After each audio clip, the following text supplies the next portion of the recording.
काली बहू की गोरी कंजूस सास। कमला अपने बेटे सचिन का रिश्ता सुनंदा नाम की औरत की काली बेटी से करने को तैयार हो जाती है। अच्छा बहन जी, आप तो जानती ही हैं आपकी बेटी कितनी काली है और जल्दी से कोई रिश्ता भी नहीं मिल रहा था। पंडित जी ने बताया मुझे।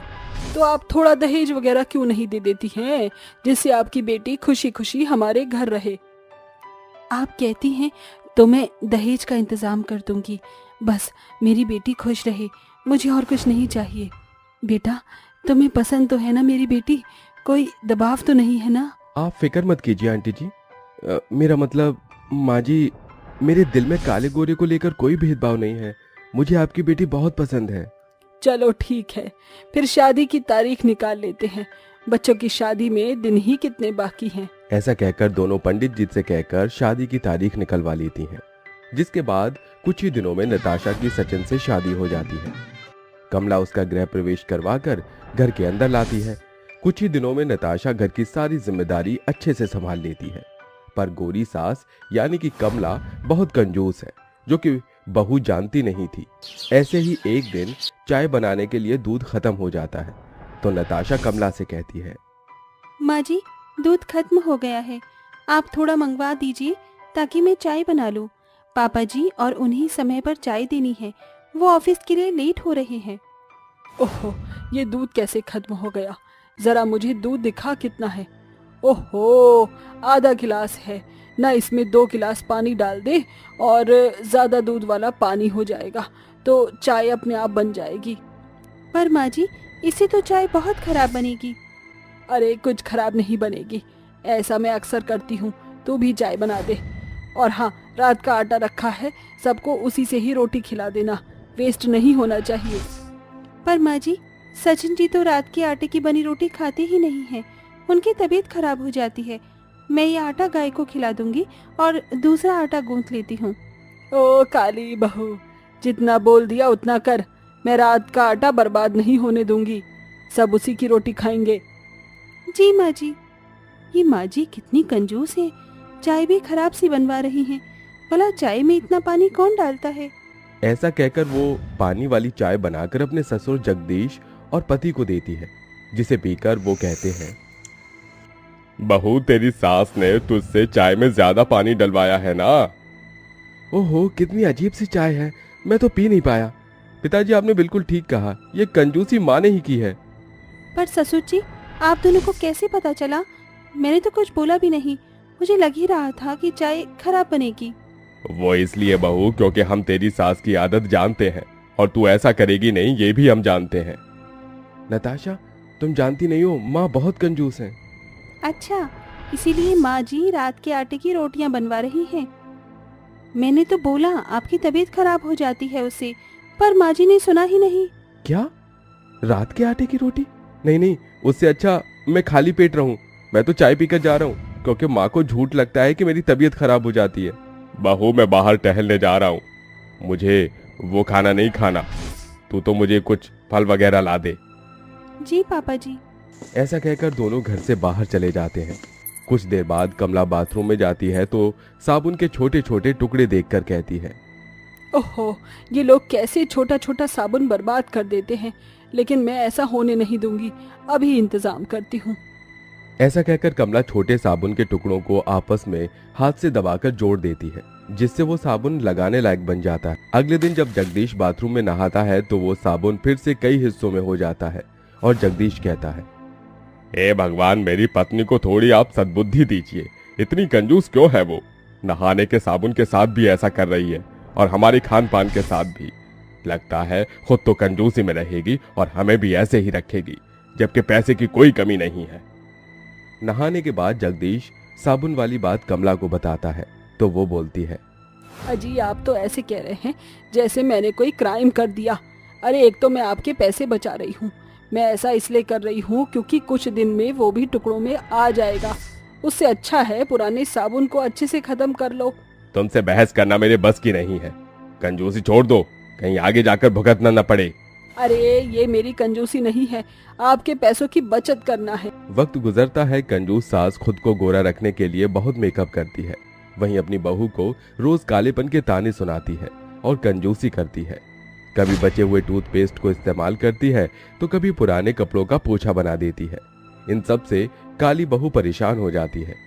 एक दिन सबको किसी शादी में जाना था तो सास बहू कंजूसी के साथ टेलर मास्टर को कहती है, बहू, मास्टर जी को अपना नाप दे देना।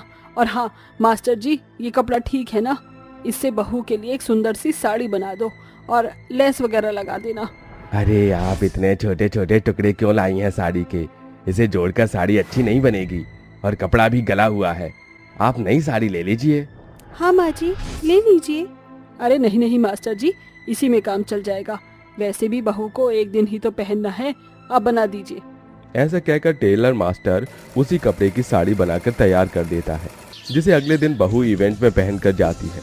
जगदीश और सचिन और लोगों से बात करने लग जाते हैं। वहीं नताशा कहती है, हे भगवान, मुझे ये साड़ी पहनने में थोड़ा अटपटा सा लग रहा है, बस कुछ गड़बड़ ना हो। ज्यादा मत बोल काली बहू, मैंने तेरी बात सुन ली है। अपनी सास पर भरोसा नहीं है ना तुझे?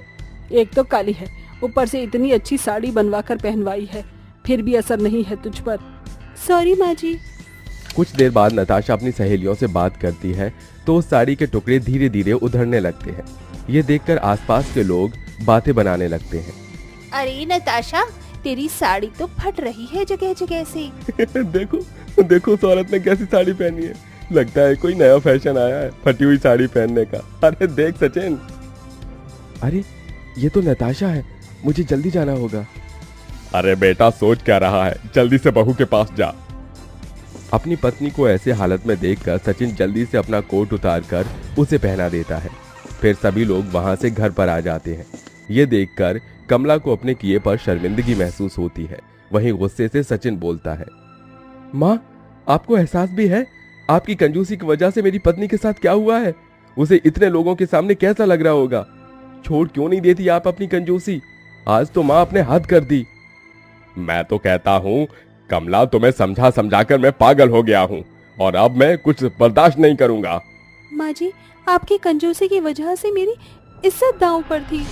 मुझे माफ कर दो बहू, और आप दोनों भी मुझे माफ कर दीजिए।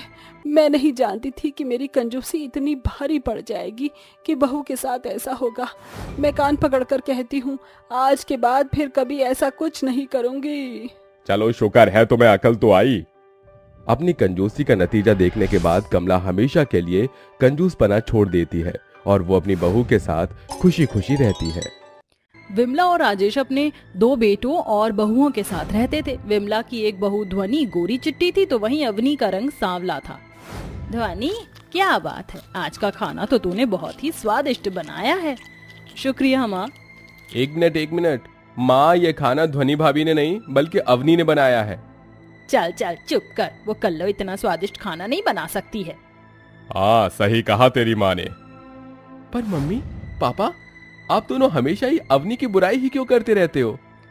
जाने दीजिए ना, वैसे भी ये खाना ध्वनि भाभी ने ही बनाया है। अवनी ने झूठ बोल दिया ताकि घर में कोई भी बवाल ना बने। हम तो जानते ही थे ऐसा खाना बनाना इस कल्लो के बस की बात नहीं है। इसी तरह दिन गुजर रहे थे।